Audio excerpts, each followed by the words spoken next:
We're about news, commentary, conversations, truth, liberty, and God. We stand for American values and our flag. We believe that the Constitution is a document that fortifies rights already given to us by our Creator. We will not apologize for our love of God and country, ever. We are Right America Media.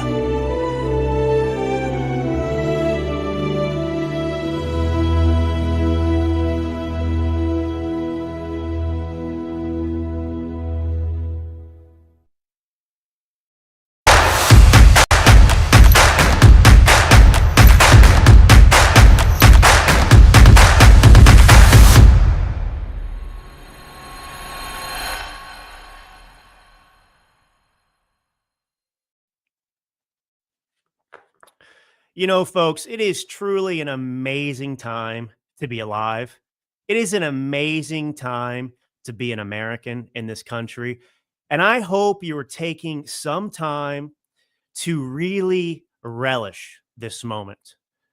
Trump is, a once in a lifetime type of political figure. And he won't be here forever. But I'm just telling you, I'm sitting here. I'm 38 years old. I've been following politics for a while now. I've always been relatively engaged, which is why I'm here now doing what I'm doing. And I cannot think of a time in my life where I was having more fun doing this, more fun being an American, more fun talking to you. It's just beautiful. And the latest thing that you just have to, again, relish is Donald Trump and his administration, oftentimes intentionally, and sometimes it's totally unintended, but just playing the left and exposing them in all of their glorious Marxist, mentality. What frauds there? And the latest thing is this, Democrats, what do they say in the past after every mass shooting? We got to get the guns out of the hands of America. It's the guns. We got to get guns out of the hands of law-abiding American citizens. We got to get Drew Allen's gun. We got to get your gun. No guns. We got to ban guns if it saves one life, right? If it saves one life, we're going to ban all the guns. Okay. So the Trump DOJ puts out a story. Okay. Well, we are mulling, banning transgender people from getting guns. And the left says, no, suddenly they're clutching their pearls. They are the firmest, staunchest Second Amendment advocates on the planet. They're all rushing to donate to the to the NRA. I kid you not. I mean, this is amazing. I'm going to get into my personal opinion of this, but the first thing to address is just the beauty of these Democrats suddenly becoming, pro Second Amendment. They love guns now for years and years and years, if not decades. They've told us we need common sense gun control. They pushed bans, they pushed buybacks, they pushed, background checks, all kinds of restrictions, but bans in particular. And the second the Justice Department, the Trump Justice Department, considers banning transgender identifying people from owning firearms, suddenly they're clutching the Constitution like it is scripture. So if you didn't hear about this is Drew Allen, by the way, your Millennial Minister of Truth. It's good to be with you. I know this is the second show we've done live this week, and I am having more fun, as Rush would say, than I should be allowed to have. But senior officials at the U.S. Department of Justice, in light of the most recent mass shooting at the school where those children were en masse by a trans individual, well, senior officials at the U.S. Department of Justice have held multiple meetings in recent days to consider a possible federal ban of transgendered individuals from owning firearms. Well, I mean, this is common sense gun control. Now, let me just say this off the bat so you kind of understand where I'm going. I don't want to mislead you. This may be a common sense gun control, but it's certainly not constitutional. But I'll get into that in a minute. There's two things here. One, there's the political strategic brilliance of this proposal because of how it's exposing the left. And then there's the realistic implication, which I'll get into in a minute.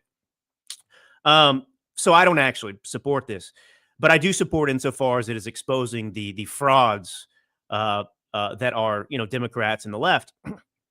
Now, listen to this statement from GLAAD, right? The gay, lesbian, blah, advocate, whatever, GLAAD. Instead of actual solutions, the administration is again choosing to scapegoat and target a small and vulnerable population.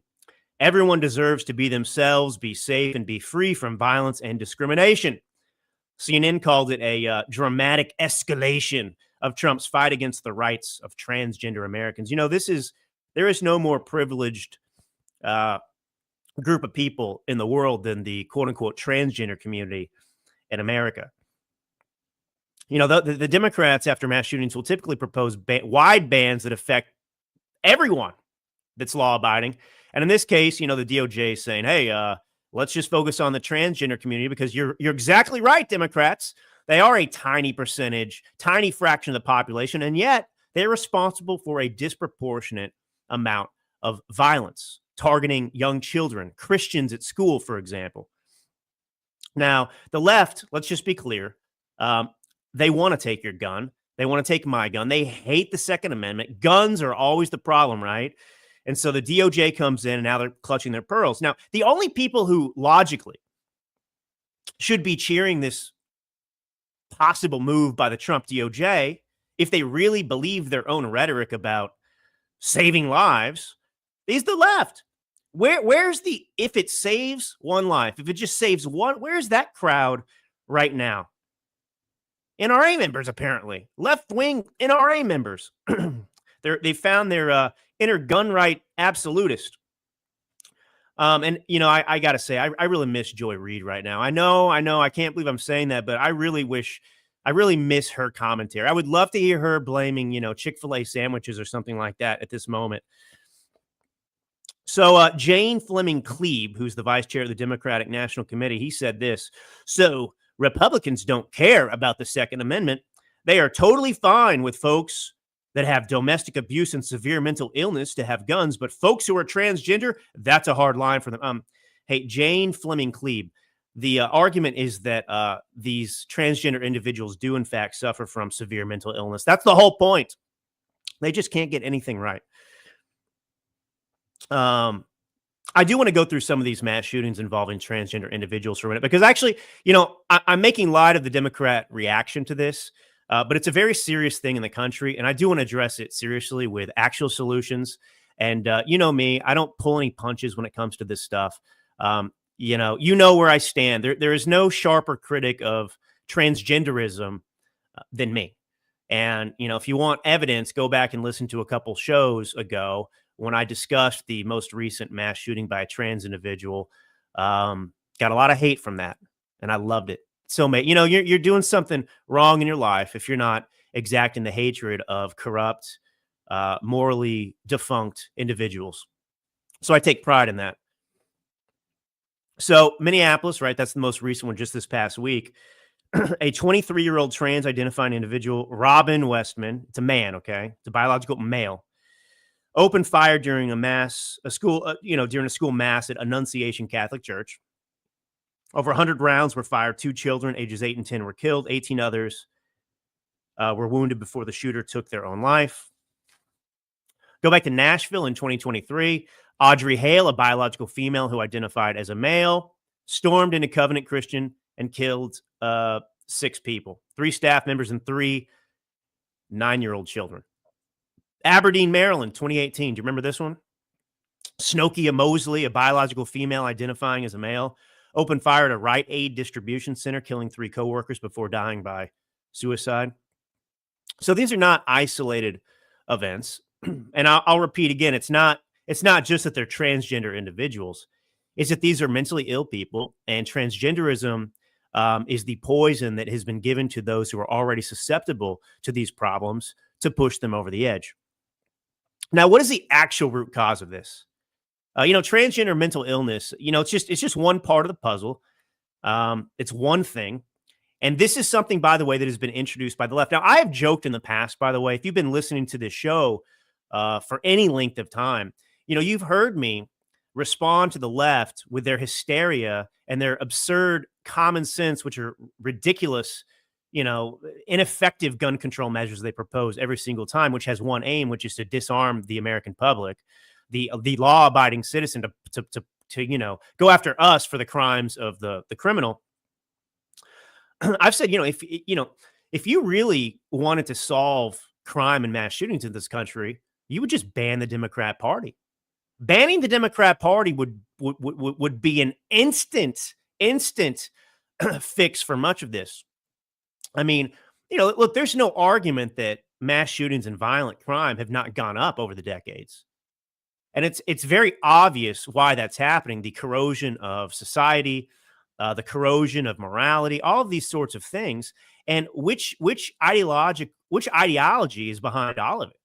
It's the Democrat Party. The Democrat Party is ultimately the root of a majority of the problems in America. And I'll get into that with more examples in just a minute. And I'm not sitting here, spitting, Joy Reid style, talking points. This is just a reality. And one of the issues is, one of my problems, actually, it's not a problem. I mean, I'm celebrating whether it's intentional or unintentional, I'm celebrating the strategic maneuvering of this, DOJ mulling a ban on transgender people having guns because of it exposing the left for the frauds that they are. But, one of my issues is, I have for years and years and years been discussing this transgender issue from a perspective of a mental health crisis. And that's exactly what it is. You can come at me with your emotional gobbledygook if you're a lefty all day long, but you're wrong and I'm right. And I remember, I started, shortly before I started the Drew Allen Show, before I became a A-list publicist for people like Tulsi Gabbard and Charlie Kirk and all these people. I mean, a long list of people that I've done, PR for. I was a pundit, so I had a publicist, and I was going on radio and TV early in my career and discussing these issues. Like when you turn on the radio and you hear a guest, or you watch Fox News and you see a guest. I mean, that's what I was doing. I still do that. I just don't have as much free time to do it now. But I don't remember the specific issue. It was several years ago, but we were discussing transgenderism. And I made the point on a radio show that, hey, you know what? We really need to start talking about transgenderism as a mental illness, because that's what it is.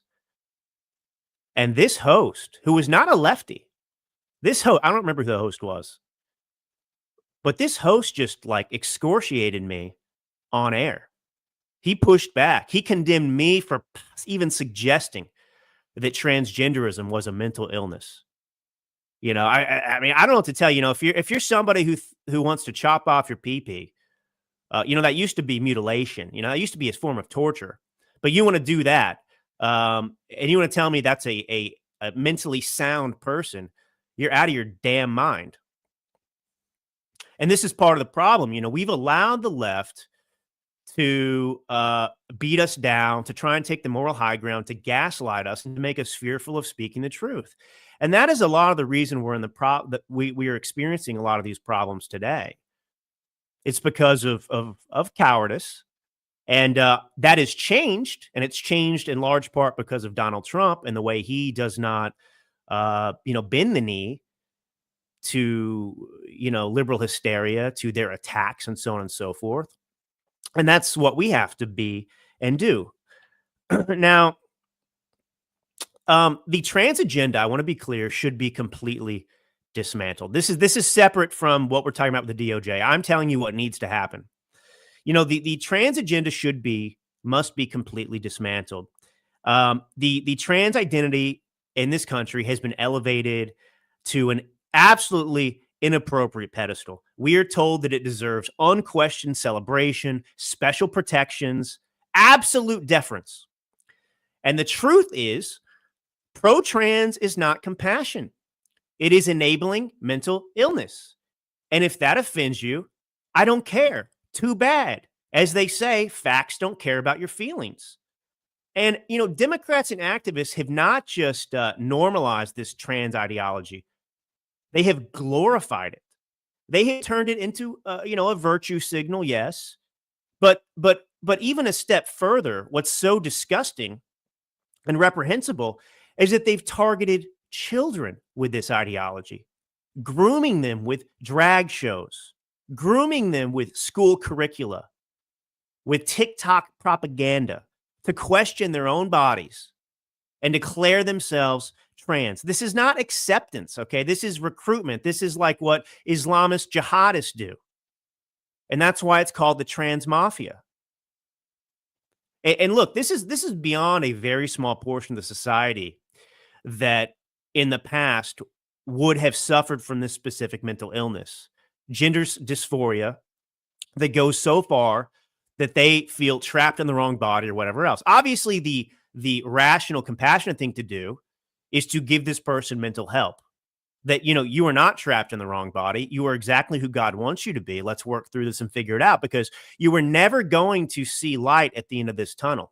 You go down this tunnel where you're a man who wants to become a woman, or a woman who wants to become a man.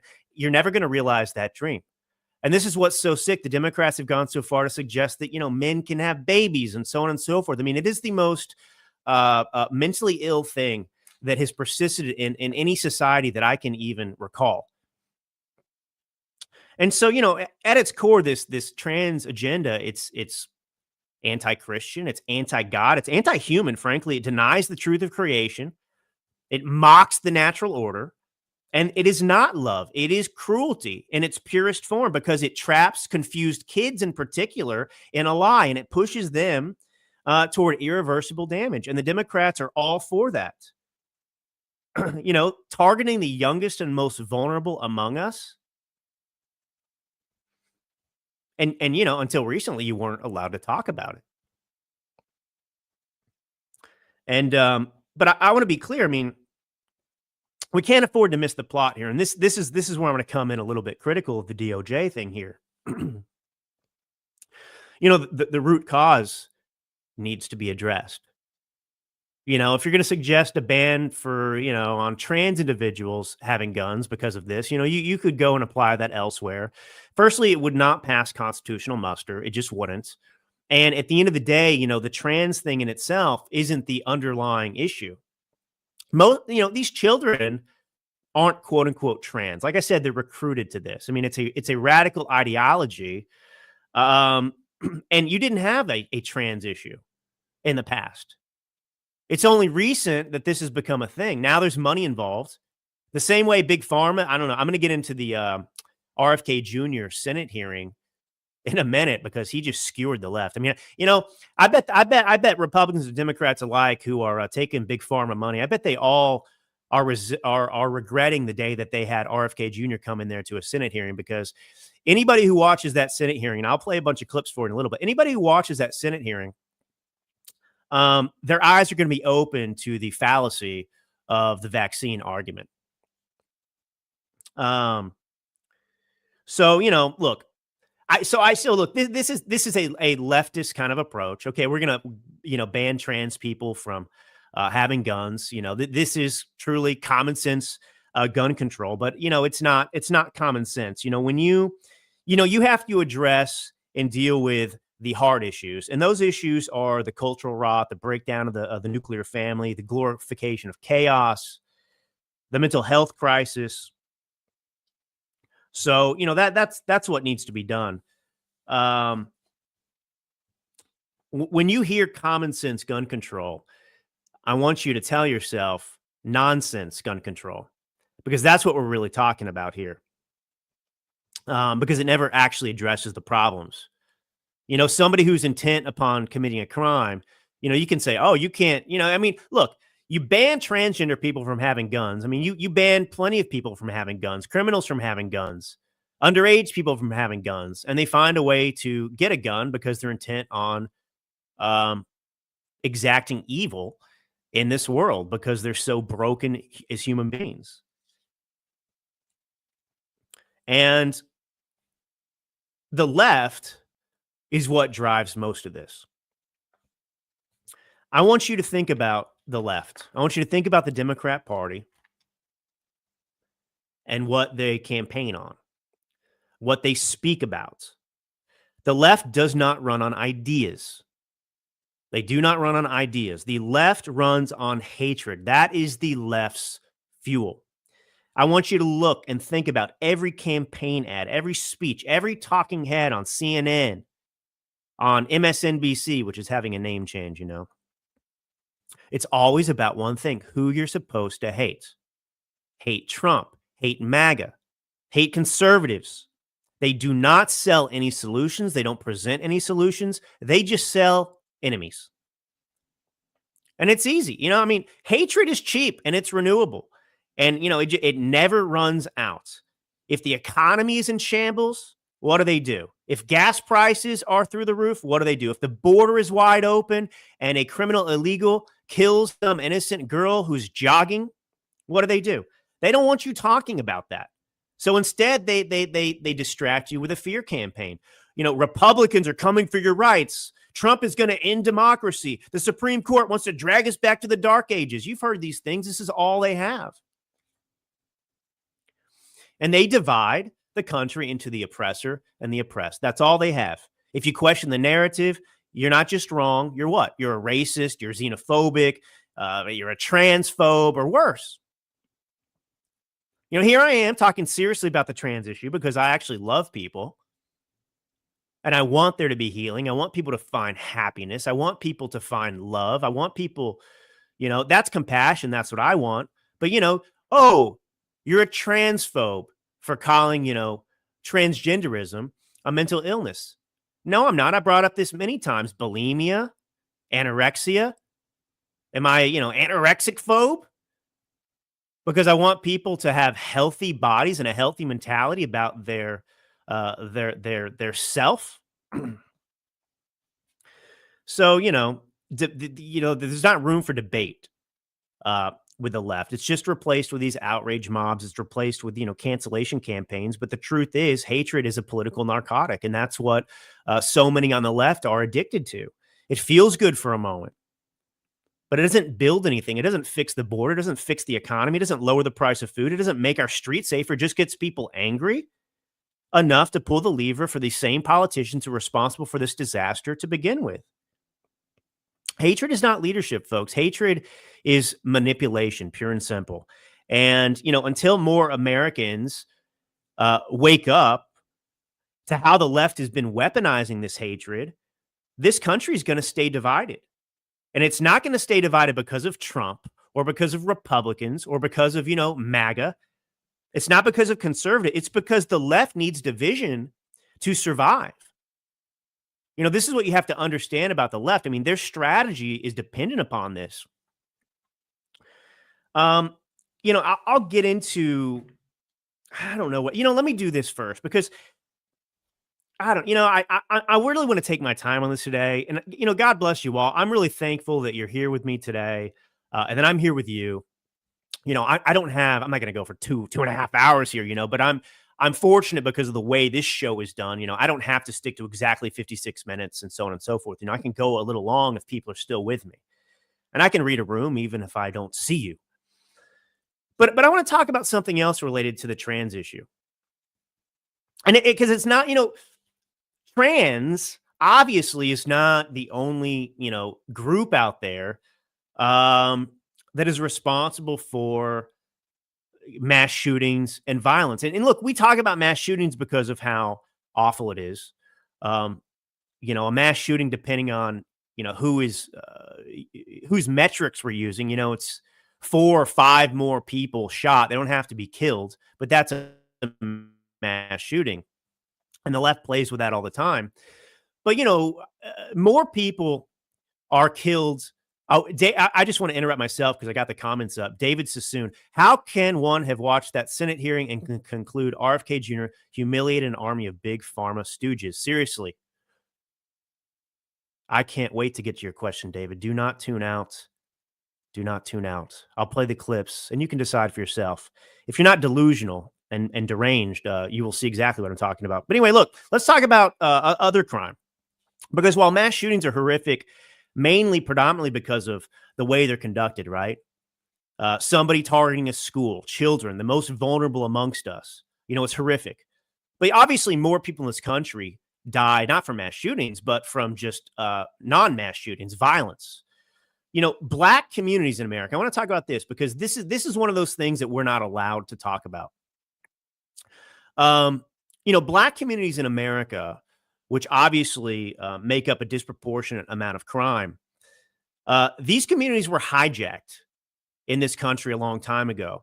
What we call, black culture today is not organic. As a matter of fact, if you go back in history before the Democrat got its hands all over the black community and took ownership of them, put them back on the Democrat plantation after they got free, the black communities were some of the most remarkable communities in this country. Just stellar in every way, even despite the obstacles that they did have to overcome. But these were communities that were somehow managed to flourish even amidst Democrat racism in America. And so black culture today, it's been twisted, it's been manipulated, it's packaged into something dangerous in a lot of the communities. And instead of lifting people up, right, it celebrates the very things that are going to tear them down. And those are straight from the Democrat Party and their strategy. Think about this. Fatherless homes are treated like normal, even though we know for a fact that the absence of a father, the absence of fathers, is one of the biggest drivers of poverty, one of the biggest drivers of crime and broken families. And the music industry has done what? It's glorified drugs, it's glorified violence, it's glorified the degradation of women, and it sells this as empowerment. Hollywood, corporate America, they pour billions of dollars, have poured billions of dollars into pushing these images. Because what? Chaos, dependency, these keep people voting the same way every 2 or 4 years. And the tragedy, like I was getting at, is that this is not the true legacy of Black America. The real legacy of Black America is faith, it's resilience, it's family, it's contribution. And that story has been totally buried under a culture of vices. And it's so sad to me. When a culture teaches young men to idolize gangsters instead of fathers, and young women to value attention over family, that's not liberation. That's enslavement with a new name. And this did not happen by accident. I have to, reinforce. It is deliberate and it is political, and it's coming from the Democrat Party. And until we call it what it is, the cycle is going to keep destroying these lives. It's going to keep destroying them while the very people responsible for it keep cashing in. And so when I talk about this, I'm not anti-Black, obviously. I just expressed in, 2 minutes more appreciation and love for Black people than any Democrat out there, politician, has done in their entire lifetime. But, victimhood has replaced victory. Dependency has replaced dignity. And, until we break that cycle, these very communities that once embodied strength, they're going to remain trapped in weakness. Manufactured for what? For someone else's political game. And it's sickening to me. Black communities in this country have been totally robbed of confidence, of opportunity, of hope, of the very belief, that they can control their own destiny. And that is so pertinent to the American dream. Belief that you control your own destiny to some degree. And, victimhood's replaced responsibility. And what do you get? What's the result of that? It's despair, plain and simple. All right, I'm going to finish up with this in just a second. But first, are you ready to move more easily and independently without pain or stiffness holding you back? Do you want to look in the mirror and see Joe Biden, or do you want to see a plump, hydrated glow instead of more fine lines and wrinkles? Discover Native Path Collagen. You've heard me talk about this. It's made with only type 1 and 3 collagen fibers, the 2 most important types that make up 90% of the collagen in your body. It's found everywhere. Your cartilage, your bones, your skin, your hair, your nails, your gut. And these 2 types in particular, 1 and 3, provide maximum benefits. Now, Native Path Collagen is a single ingredient formula with no fillers, no additives, no artificial sweeteners. Plus, it is third-party tested for heavy metals, ensuring purity and safety. It's completely flavorless. It is its peptide formula makes it bioavailable. That means it doesn't clump. It mixes easily. And they offer amazing bundle deals. You can get 3 or 6 packs at a fraction of the price of other brands. So you can go to getnativepath.com/daily clout. Okay, let's see. I want to get to this in just a second. You know what? Let's switch gears for a minute. I want to cover the RFK Jr. Senate hearing, David Sassoon. I don't know if he's antagonistic or if he's open-minded, but I'm looking forward to it. Let's get into it because I've got a lot of clips to play. And then I've got some clips too of Democrats. You know, they're not shy anymore about coming out. To your point, Jenny Dumond, you know, they're not shy really about even admitting this. Jenny left a comment about what I'm saying consistent with the leftist globalist ideology of depopulation destroying our country. And I'm thankful for you, Jenny, that you have faith that God wins too. But I want to address some of this stuff. Let's how do I want to start with this first? So, you know, RFK Jr.'s performance was absolutely brilliant. He walked in there with every possible disadvantage. I mean, obviously he knew the media was going to smear him. As a conspiracy theorist, you know, the political class obviously was eager to dismiss him. Big Pharma's influence was, you know, lurking in the room, in the background. And in spite of all of this, you know, I hope that, you know, look, I don't agree with RFK Jr. on everything. You know, the measure of respect and admiration doesn't have to be agreement with every single position. But I am, and I mean, you know, I never imagined that I would be a champion of RFK Jr. I never imagined in my life. And, you know, the COVID stuff and these last years have really brought out a lot of heroes. And a hero to me is somebody who's willing to say the truth.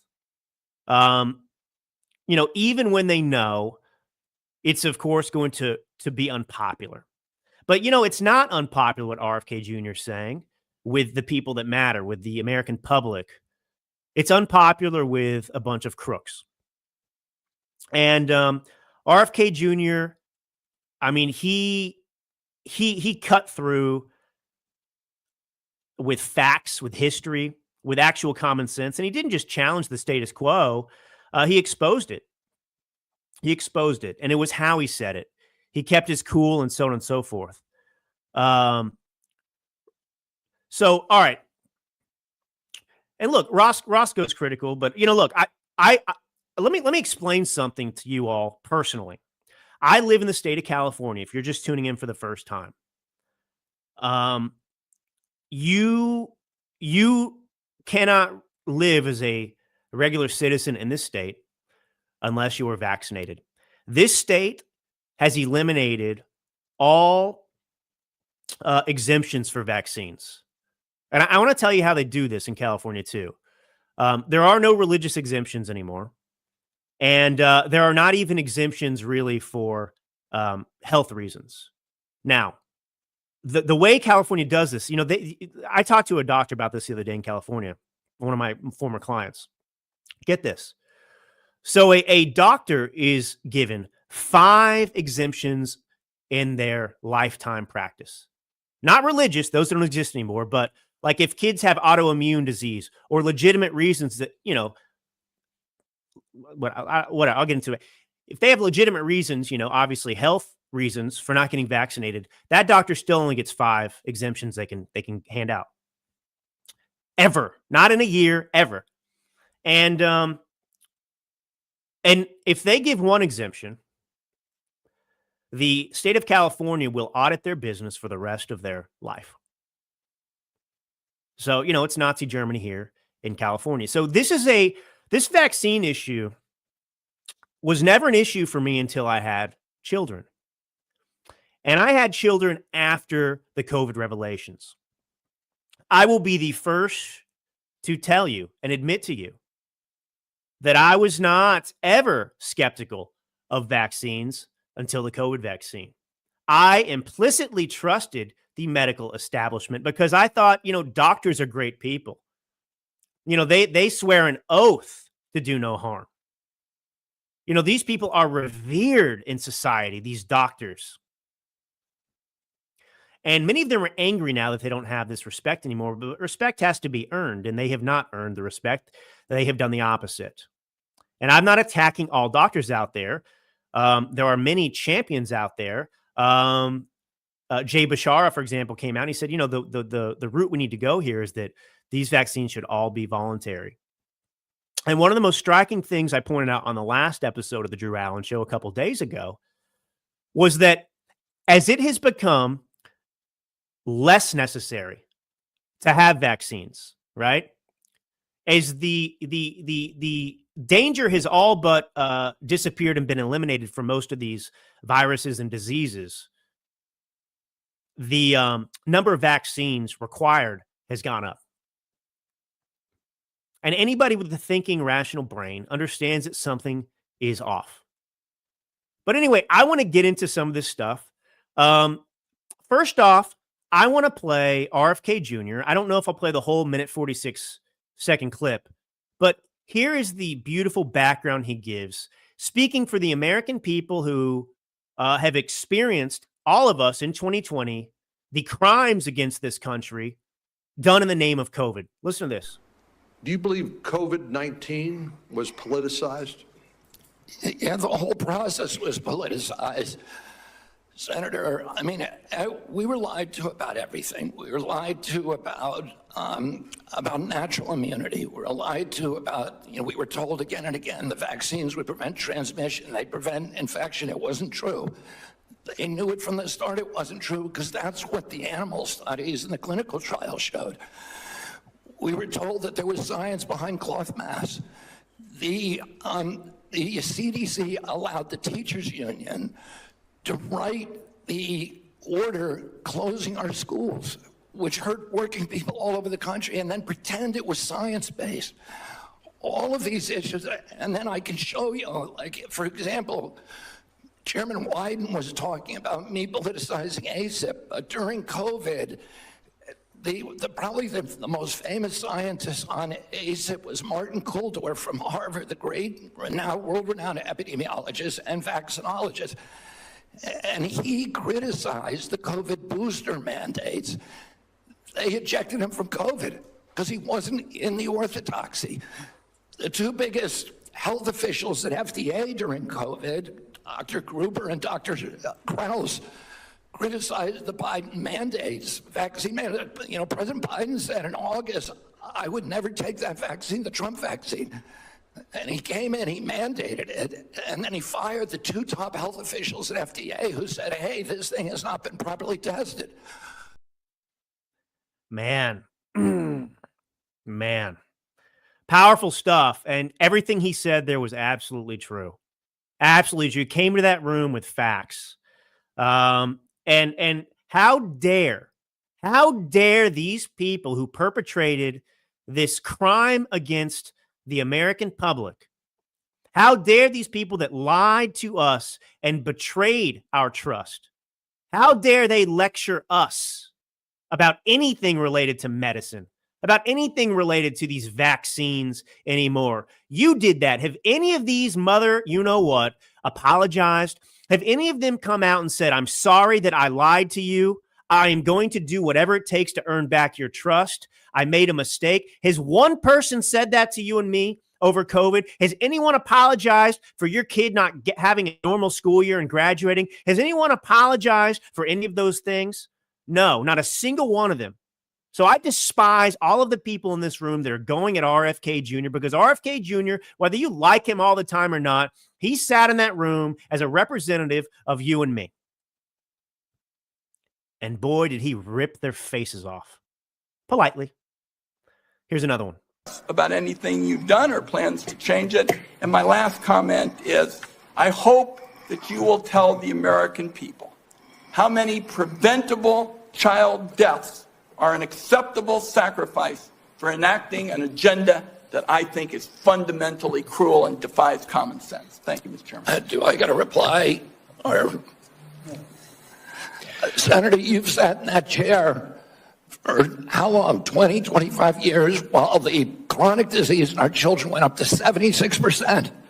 And you said nothing. You never asked the question why it's happening. Why is this happening?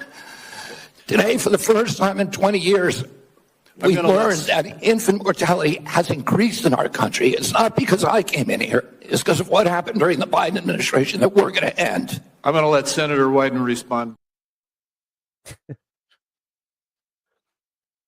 God bless you, RFK Jr. God bless you, RFK Jr. Now, I want to play another clip here. This is Bernie Sanders here. I mean, so most of these people in Congress, I think Pocahontas has taken nearly $1 million from Big Pharma. By the way, all you people out there, I shouldn't do this. All you people out there that are obsessed with Jews and Israel and AIPAC, I'd like to hear you speaking up on the Big Pharma companies here and what they've done too. Don't be quiet now. I know you hate the Jews. I know we got a problem with AIPAC, but let's not forget about Big Pharma now. Listen to Bernie Sanders. Bernie Sanders just basically attack his own colleagues. Watch this exchange. Every single Republican, I don't mean to be political here, Mr. Chairman, has received PAC money from the pharmaceutical industry. Are they all corrupt as well? And I'm telling you, the American Heart Association has been co-opted by the food Everybody industry. but you, Senator. But you know what? When you ran for president, we have a corrupt campaign finance system. Maybe you will agree with me on that. Okay, you were already president. You got a billionaire behind it. You received $300,000 from people, not from the industry, people in it, as I did, from individuals. You corrupt. President Trump got $3 million. Every Republican got corporate PAC money for the pharmaceutical industry. Democrats as well. Everybody is corrupt. But you? Is that what we're looking at? I don't think so. And I think the issue now... I don't even know what you're talking about. Well, I think you do know what I'm talking about. I don't know what you're talking about. The issue is every time anyone disagrees with you... Are you saying the pharmaceutical industry was supporting my presidential campaign? I'm saying... I don't think so. I'm not saying that. Oh man, oh man, oh man. So anyway, I'm just giving you a taste of what happened in that room. Let me see if I've got another clip here I want to play. So here's one more. I want to play this for you. Yes, Senator, this morning I got the latest numbers from CDC that 76.4% of Americans now have a chronic disease. This is stunning. When my uncle was president, it was 11%. 1950, it was 3%. Today, it's 76.4%. 8 out of 10 of our kids cannot qualify for military service. This is a national security issue. When my uncle was president, we spent zero on chronic disease. Today, we spend $1.3 trillion. It's the biggest cause. It's increasing. And all of the arguments that Republicans and Democrats have about single-payer, Obamacare, or with the various ways of allocate the health dollars, they're all like rearranging deck chairs on the Titanic. If we don't end this chronic disease, we are the sickest country in the world. That's why we have to fire people at CDC. They did not do their job. This was... I mean, it's just incredible. This issue... I saw a Sum poll recently, and support, basically this blind support for vaccines is down to like close to 50% now. I mean, I think several years ago it was up like 84%. And I told you again, because I think it's important to acknowledge and tell you that I was somebody who years ago would have called RFK Jr. a lunatic. And so my point is, I think here's what I want to say to you all, because, you're all heroes. You're all capable of influence. I've always said that, some of the greatest proponents of movements in history are people who once were against them. So Ronald Reagan was a Democrat. Okay. You could say something similar about Trump, but, look at the Bible. If you're a Christian, Saul, who persecuted Christians, became Paul. And obviously, we would not have Christianity like it is today without Paul's influence. And, I've always been, conservative minded, even though I always lived in liberal circles. So I could never claim that I came from the dark side to become a, more or less, conservative commentator. But I can say to you that when it comes to the vaccine issue, I'm a convert. I thought I was a lunatic years ago. And then my eyes were opened with COVID, like so many of yours. And it's outrageous. But, this is an important issue to me because I live in a state where, Gavin Newsom and Democrats want to force vaccinate my children, or they can't participate in society. They can't go to school. They can't do many things. And it's absolutely sickening to me. And it's absolutely dangerous. And it should be the parent's choice. Absolutely be the parent's choice. And it's funny. I always hear these Democrats, they come up, well, we got a measles outbreak now. You know what I mean? Measles that we eradicated a long time ago. Why do we have a measles issue now in New York City? Why do we have a measles issue now in downtown Los Angeles? Gee, why is that? Because of your policies. You imported a bunch of people from third world countries and brought measles back to the United States of America. That's why. Oh, they're like the measles vaccine again. It's so ridiculous, too, because these diseases that we're talking about, it's very simple.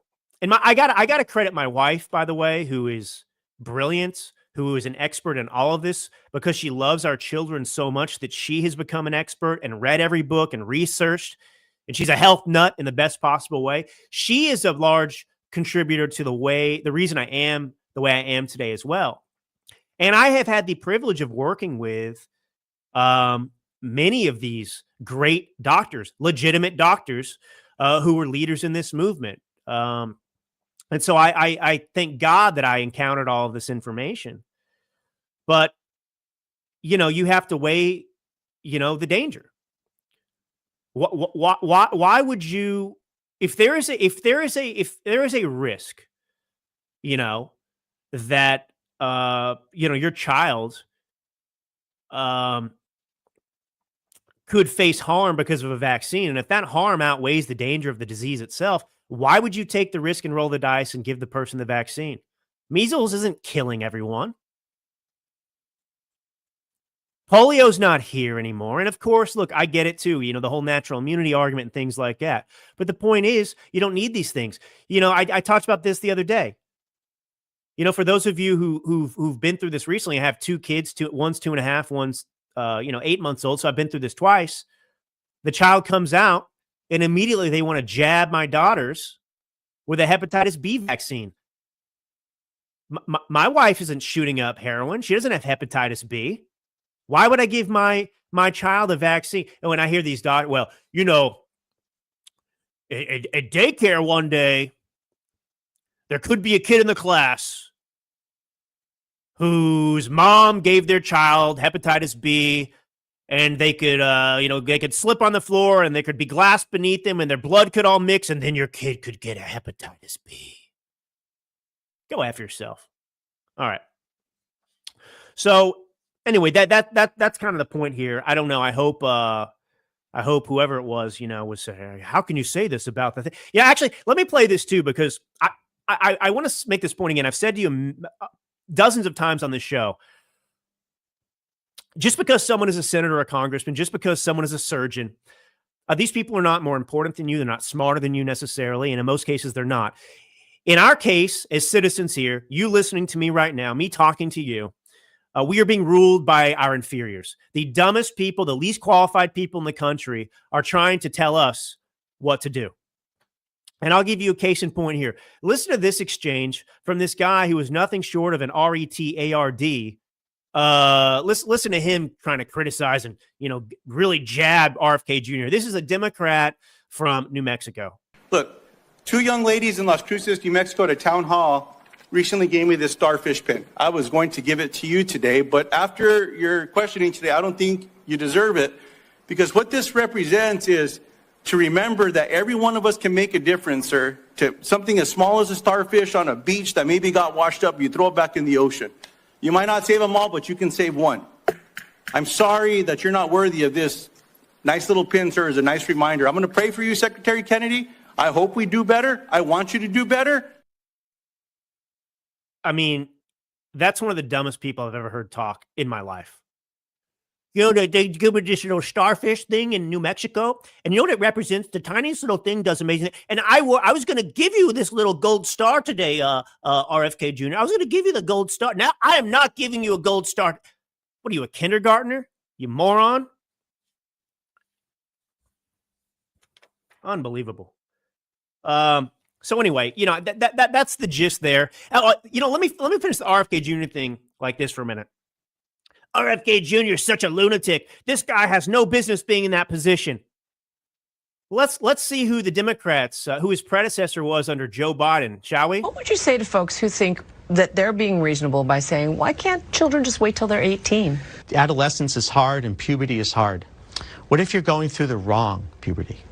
What if you inside feel that you are female, but now you're going through a male puberty? The argument is, well, they're too young to know. I want to make it clear that for prepubertal children, there are no medical procedures done. The standard of care allows them to explore that with therapy. Well, gender-affirming care is medical care. Gender-affirming care is mental health care. So that's the guy we should listen to in the past. That guy was qualified who was saying that, you know, we need more transgenderism in this country. We need to go and chop off as many 8-year-old PPs as we can and chop off their breasts and get them on these hormone therapies so they can change their gender. It's gender affirming care. No, it's gender denying care, you demon. So, you know, Democrats have no credibility to talk about really any issue at all anymore based on their past performance and support. So that's their champion of health in America. Yes, let's cut off Johnny's pee-pee. That's gender affirming care. Yeah, and let's jab them with 6,000 vaccines, okay? Incredible. Incredible. All right. Are you and your partner struggling to conceive? Serious question. If you took the COVID vaccine, there is a cause for concern, and you are not alone. You heard me talk about this in recent weeks. A recent study led by Danish researcher Dr. Becky Minichi analyzed birth data from women aged 18 to 39 over a 2-year period starting in 2021.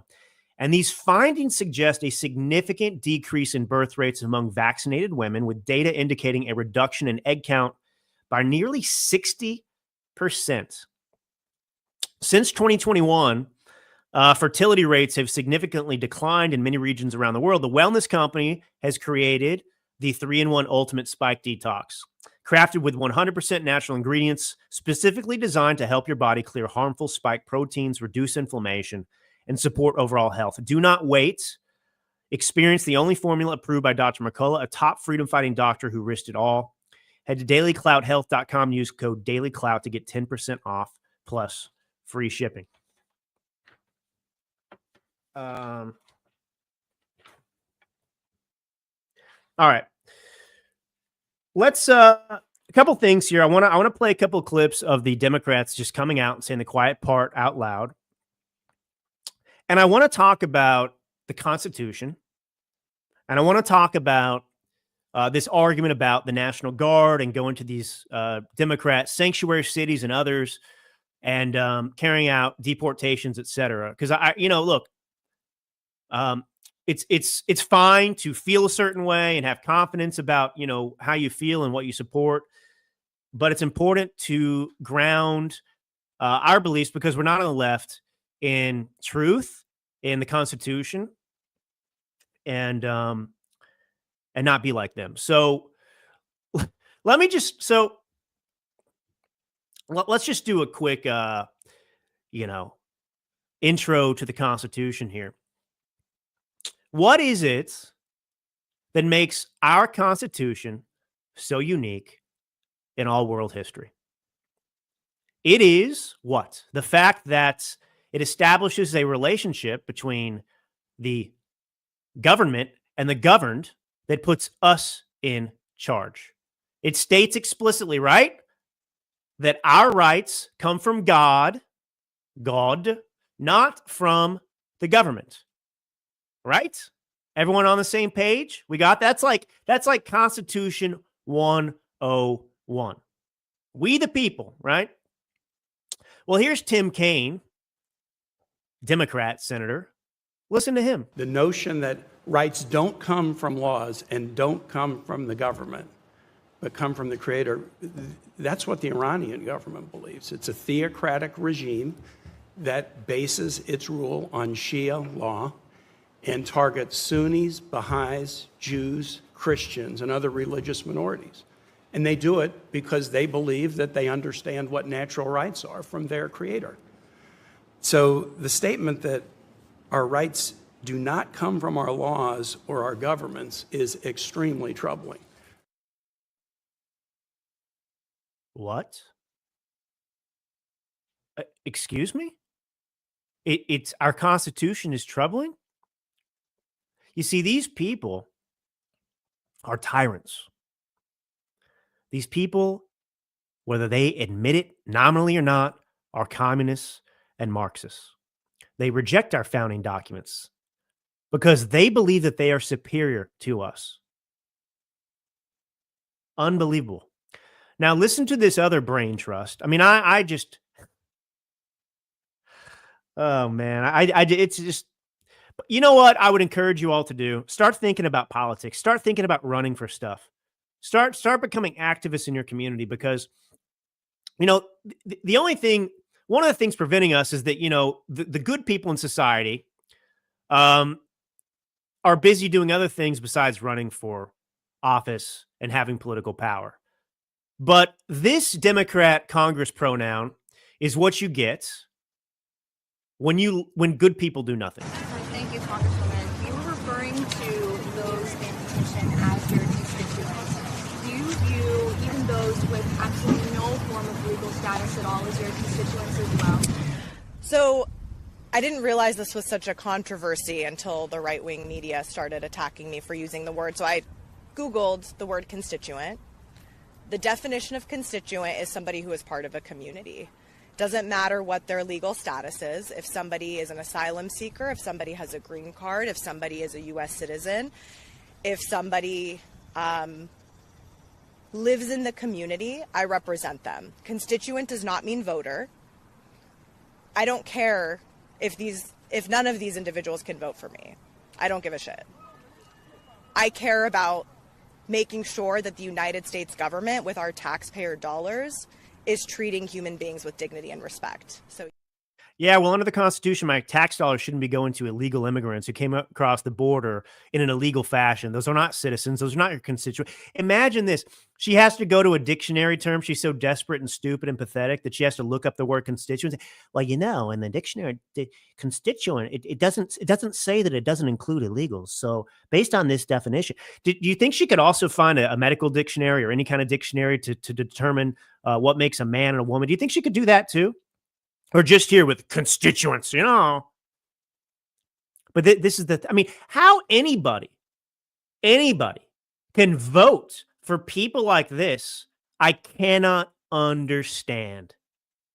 I cannot understand you. Yes, it is my job to put illegals above everyone else in this country. That's my job. I was voted into office to represent illegals that come from Venezuela and Guatemala and Siberia or wherever else. That's why I'm here. I'm the president of the rest of the world, not Americans. My job is to F Americans and elevate everyone else and give them all the wealth. That's what they're saying. That's what they're saying. Incredible stuff to me. All right, let me talk about how we actually. Let me give you it's so controversial what I'm about to say. Oh my gosh, don't let this clip get out. You know what would actually make a difference in this country in terms of the gun violence epidemic? Are you ready for this? No, not another meaningless gun law. No. Not even banning, trans from having guns. Mandated classes in schoolrooms across the country that teach our history. Not the left's version of history, real history, true history. Not the sanitized one. Or the bastardized one, where we're just all rotten, slave owners. And our rights don't come from God. They come from Tim Kaine. Yeah, not that history. Kids can tell you, 100 different TikTok dances today. But, if you ask them what the Second Amendment actually says, most could not give you an answer. And, of course, that's not by accident. That's intentional. The less people know about their rights in America, the easier it is for politicians to take them away, like Tim Kaine.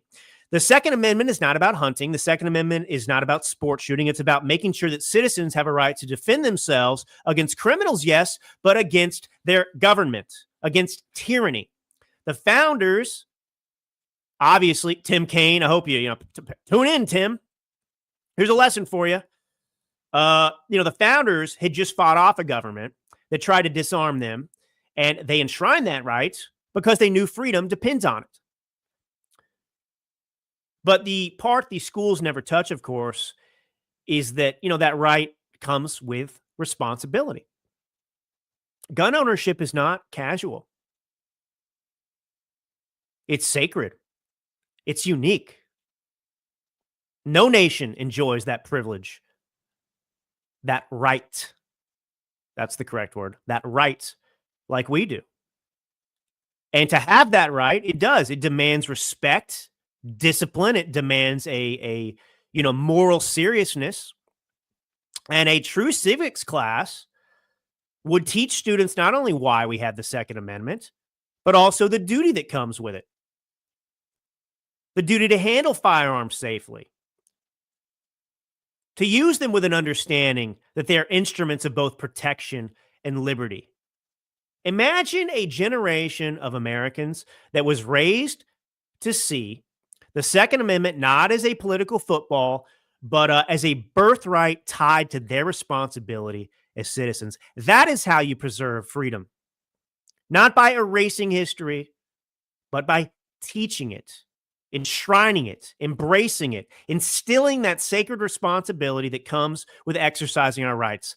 That would go a long way towards solving these problems. Teaching people about reverence for guns and how unique it is and how special it is and that responsibility that comes from it. That would do it. All right. Let me get into let's close up with this today. I want to talk about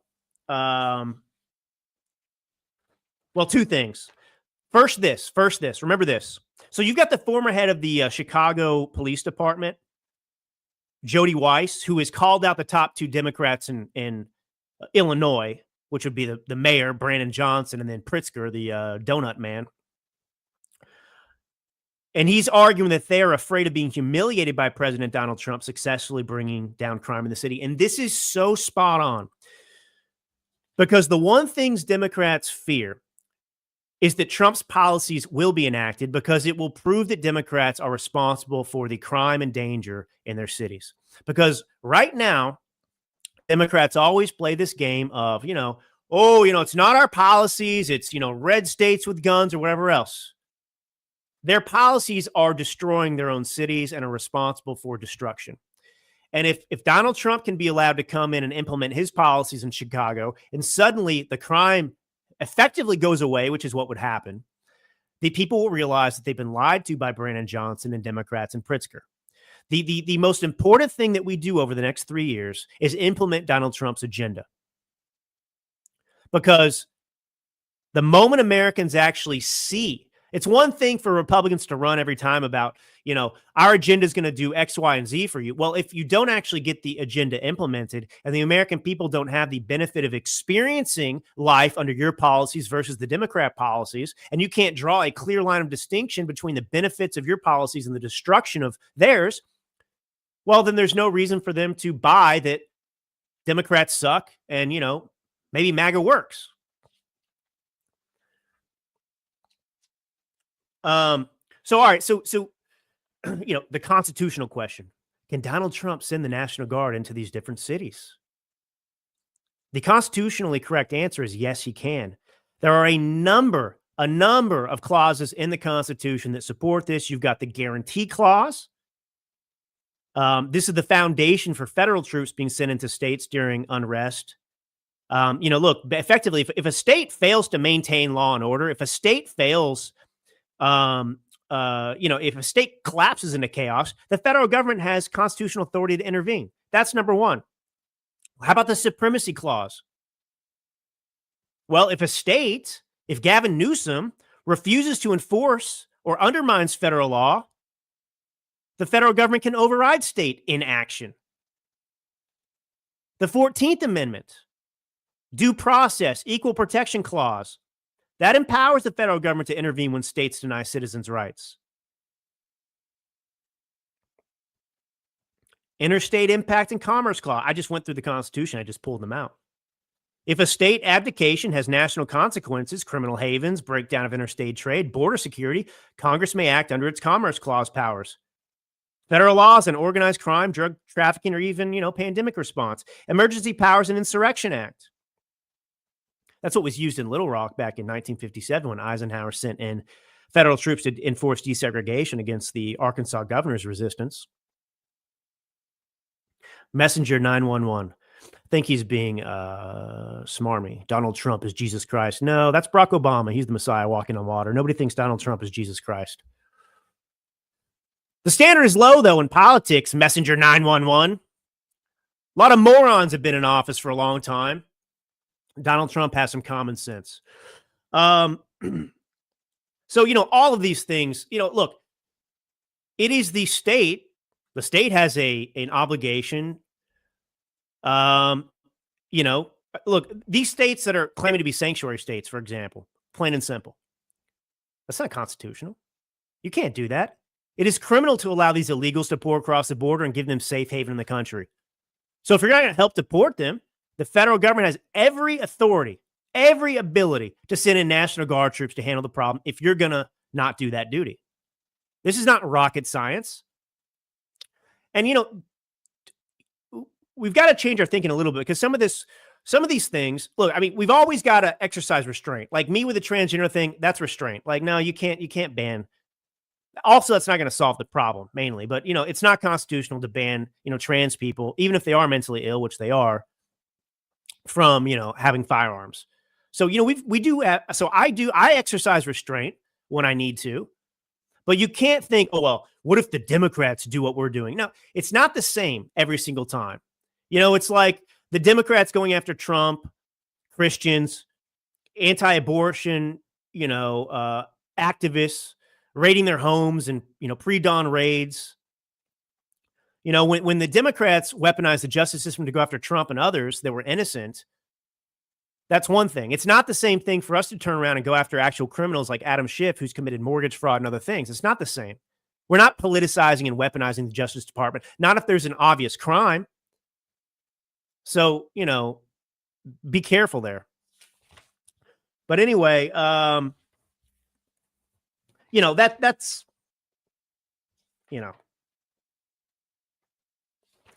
we'll see where a lot of this goes. It's Friday. I hope you guys have an amazing weekend. I'll be back with you next week. Submit your questions, comments, whatever else. We can get in some different stuff. Even detractors out there, I love you. Okay. I love you. Okay. I'm not, I don't hate you, but I love calling you out. I love your criticisms and stuff too. It's always fun for me. I grew up around liberals, so this is good for me. I can't imagine a world in which I don't get to address you. This is what makes this show fun.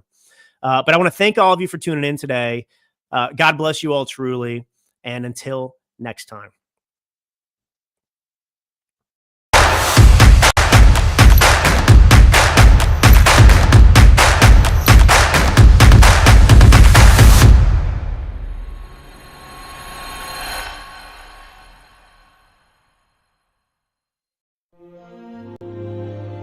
We're about news, commentary, conversations, truth, liberty, and God. We stand for American values and our flag. We believe that the Constitution is a document that fortifies rights already given to us by our Creator. We will not apologize for our love of God and country, ever. We are Right America Media.